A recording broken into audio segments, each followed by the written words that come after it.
Right, it's Sunday morning. We're out at wing, it's 9:30 in the morning. 9 degrees, so it's not over cold. Bit wet.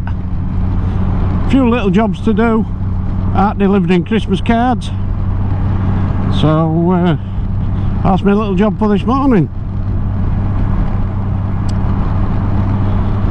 Tell you what we've been up to. I've fitted a pair of fog lights, spotlights, driving lights, whatever you want to call them, in front engine cowls. As you can see, we've got a little light on over here, got a button in dash. One of them cheap sets from China. The one that had, I think it was 150 quid, and I offered him 140. He took me 140 quid, so I bought it. Can't really go far wrong at that price. Fitting's pretty much straightforward. Hardest bit's taking this bit apart to put the extra button in. But once the button's in, you've no electrics to do, it's all in there. You just actually take the blanking plug out, put the button in, put it back together and put it back on. It's pretty straightforward. You got cowls to take off on engine, under tray to get to plug. There's a shot harness, plugs into an existing plug what's there. A wire goes off to both sides, one to each light. Unfortunately for me, they put the wires the wrong way around on the light. Well, because they're LEDs, they're you know, they have to have a positive and a negative to the right side, and they went wrong way around. And for the life of me, I couldn't get the pins out of the plugs. Anyway, I ended up ordering 2 more plugs. It took an eternity to get plugs. It took about 9 days to get plugs, with postage and with it being Christmas and that. Anyway, I've got them on, got them fitted on, and they're all working all right now. I'm more than happy with them.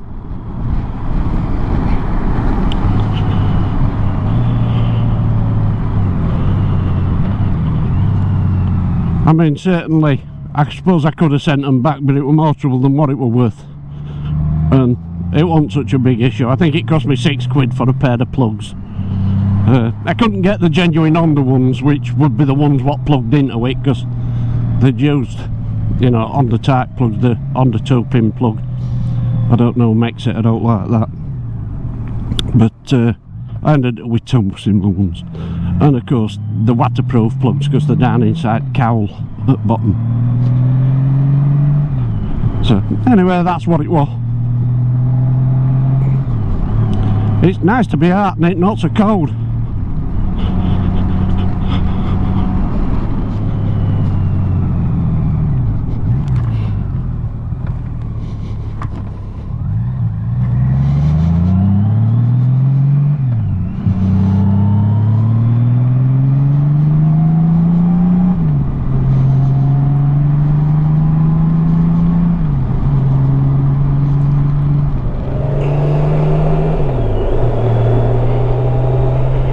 Right, that one card down, so we're on our way again. We'll have a little ride round, drop this other card off, and then stop at Squire's for a cup of tea, I think.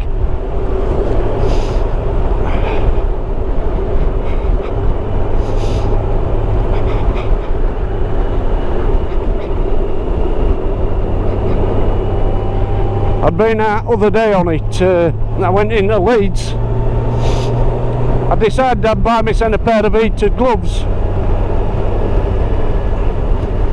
And I thought, besides, I'm chucking that sort of money on it, away on them. I'll have a little try on. Anyway, I went for a ride out to Leeds. Bloody cold, it was about 4 degrees. Took me bloody ages, traffic was murder.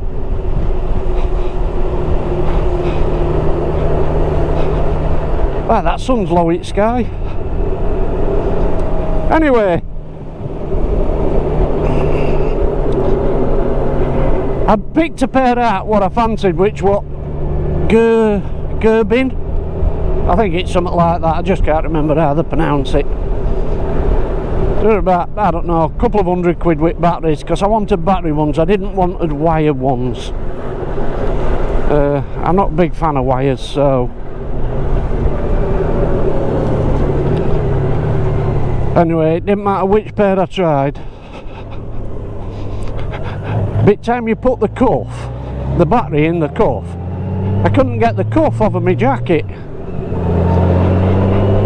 So I gave that up as a bad job.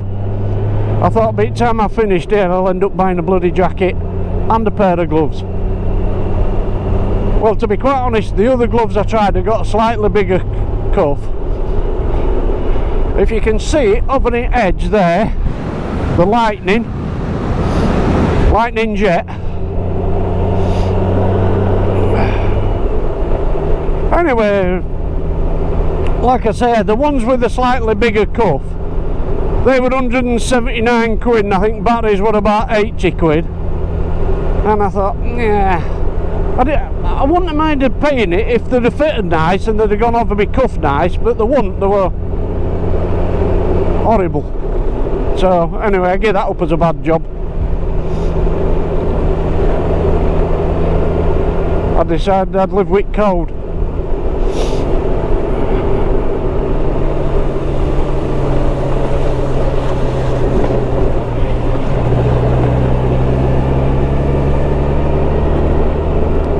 So that what ended me heated gloves.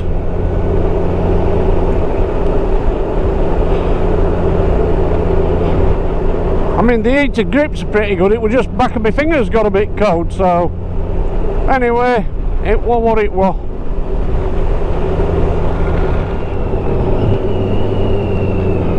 Had another go with unts of it.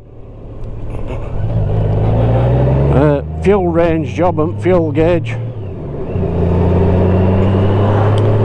That's like banging your head against the wall. Complete and utter waste of time. But it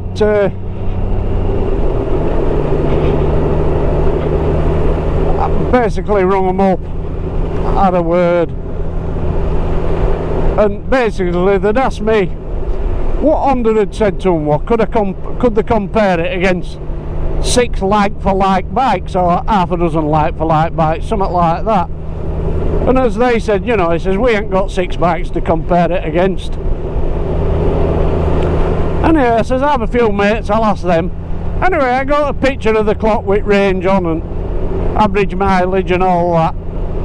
And then they turned around and said, well, Honda want the VIN numbers of the bikes and the registration details.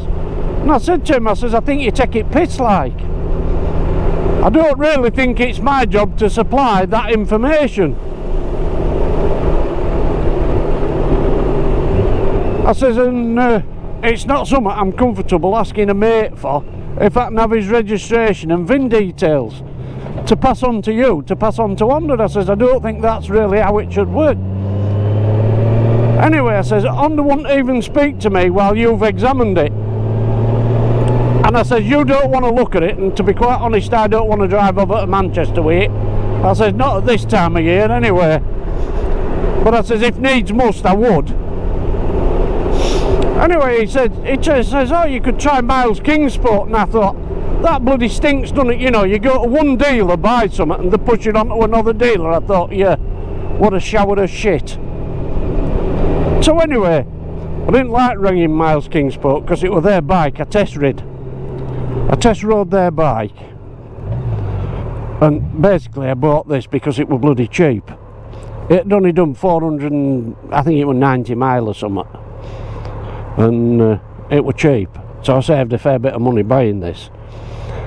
But you know, I mean, then to have to ring Miles Kingsport and said, you know, can you help me out with my bike? I thought it was a bit cheeky, but anyway, I bit my tongue and thought, we'll give it a lash anyway. I rung bloke up at Miles Kingsport, and he said to me, he says, it just doesn't sound right to me, doesn't that? He says, it's, you know, he says, I'm not saying they haven't asked them to do it, but he says, it doesn't sound right, because he says, we're biggest Goldwing distributor up this end, or something along them lines. I can't just remember what he said, but it was something like that. Anyway, he says to me, he says, next time you go out to the garage, take a picture of your fuel gauge with range on and your average mileage. And he says, drop me an email and include it. It says I'll need your VIN number and your registration details, and it says I'll submit it to Honda and see what they say, because it says we couldn't even compare it with 6 bikes.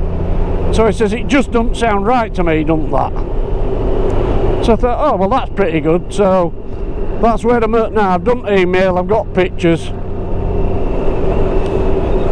so I'm going to send it to Miles Kingsport, which, to be quite honest, I think were bloody terrible, really. But it'll certainly be on this basis. If I get it sorted out and it's down to Miles Kingsport, you know, I mean, it tells you something, doesn't it? I mean, if I get it sorted at Miles Kingsport, Hunts can kiss my ass and never buy another thing off them. And I mean, the way it goes at the moment, I certainly won't be looking to buy out else off them, you know, I mean.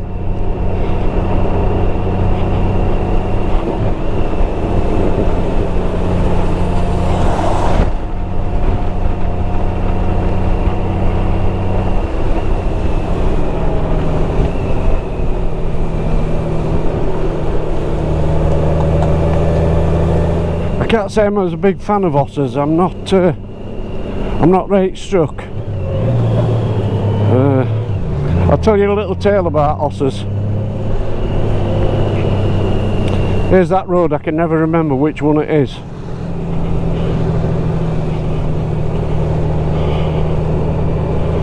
It's got to be this one.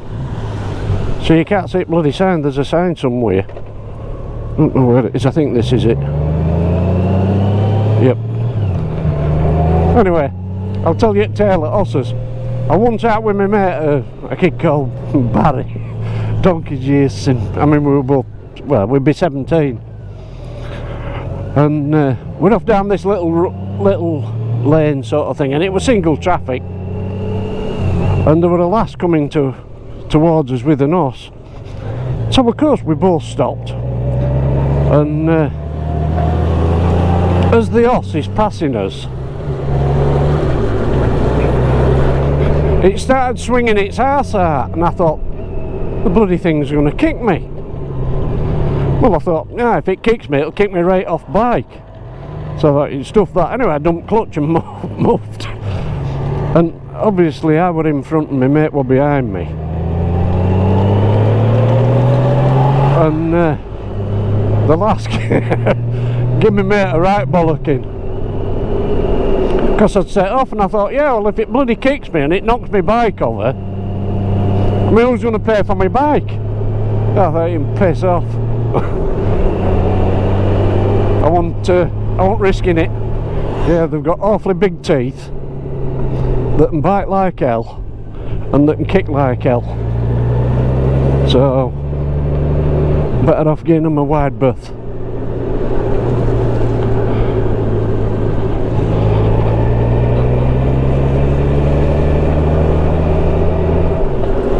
Can't believe it's up to 10 degrees.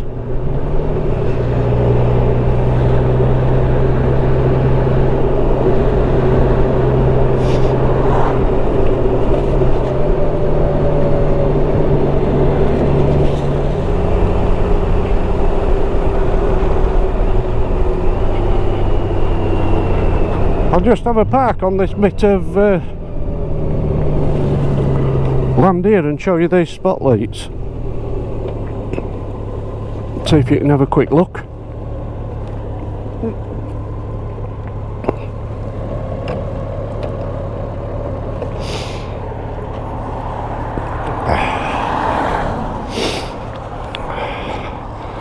There you go.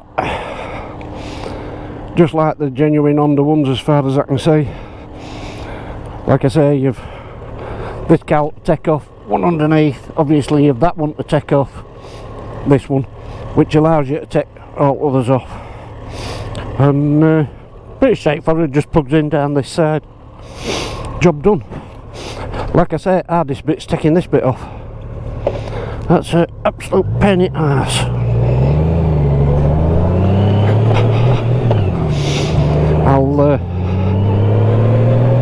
detail of that now. Basically, you really need to take all this lot off to get that off, but you don't really have to. If you look on YouTube, there's a way around it where you can just lift these up and you can get underneath to take the screw out which odds this.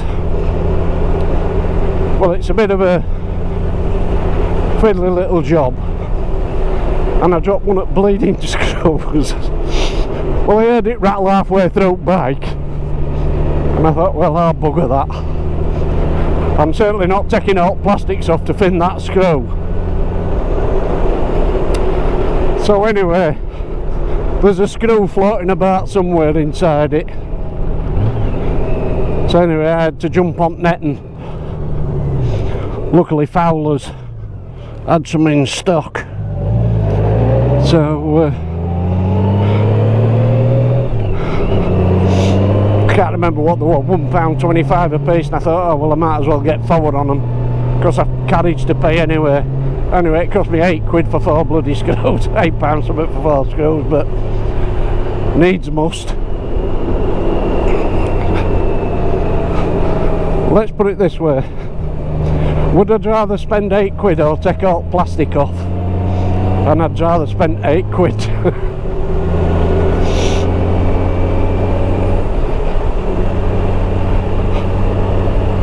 Other than that, I ain't really done a right lot. Unfortunately, here in England at this time of year, you have to pick your days. I mean, we've had a bit of rain overnight and that, so salt's not so bad. It'll wash salt off road, or at least I hope it is. I mean, I'll have it to wash anyway when I get home.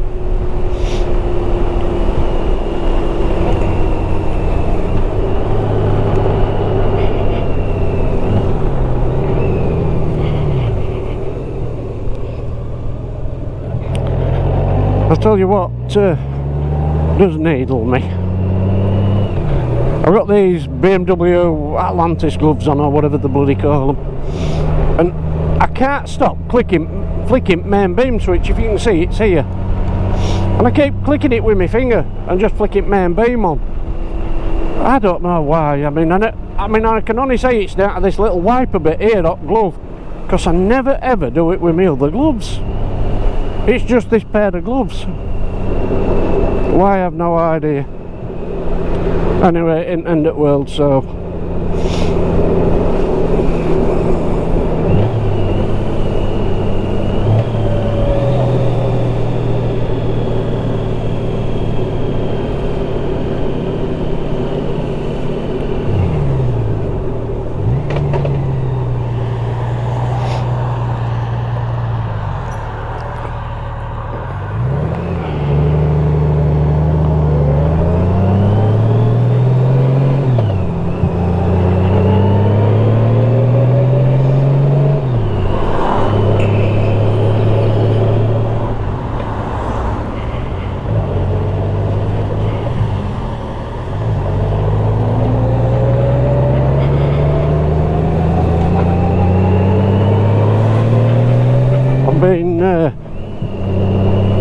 having a look at that new Gold Star.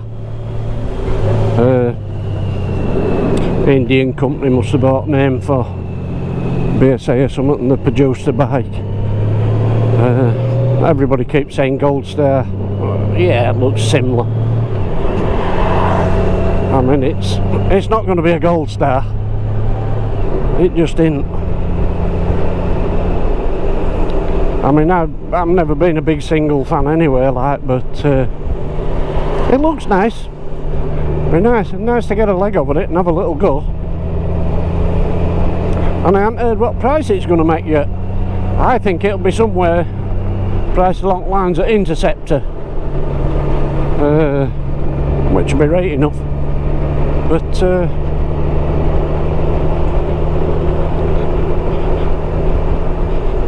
I'm not sure it'll be my cup of tea. We'll see. I mean, everybody keeps saying how much like it is a Goldie, but I mean, it's a twin overhead cam. I mean, Goldie want a twin overhead cam. I mean, a pushrod motor. What it was, as far as I know, anyway.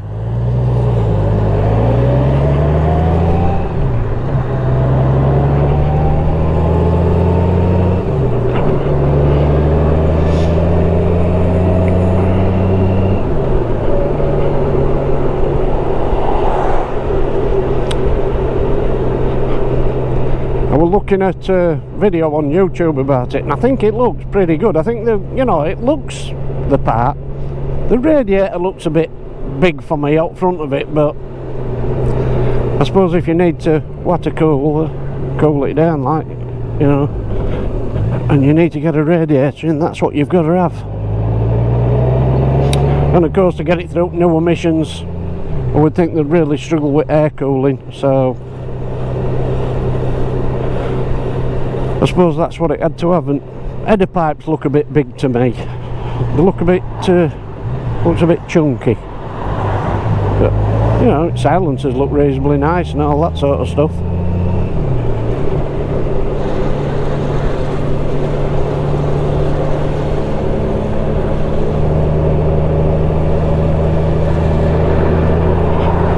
I don't know when it's expected to be at dealers, but anyway, we'll see.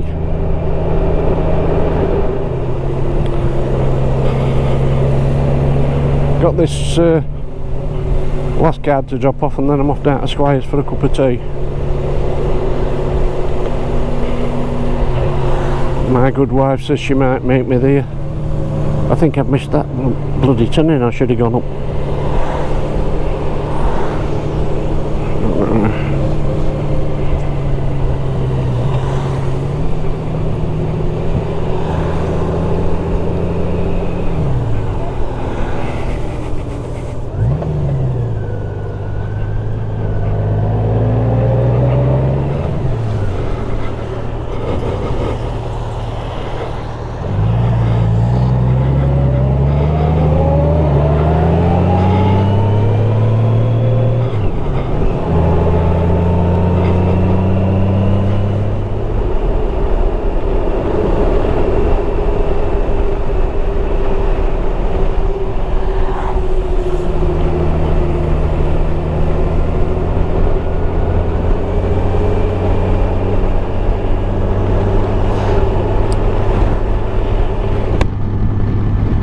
Well, we're almost down to Squires now,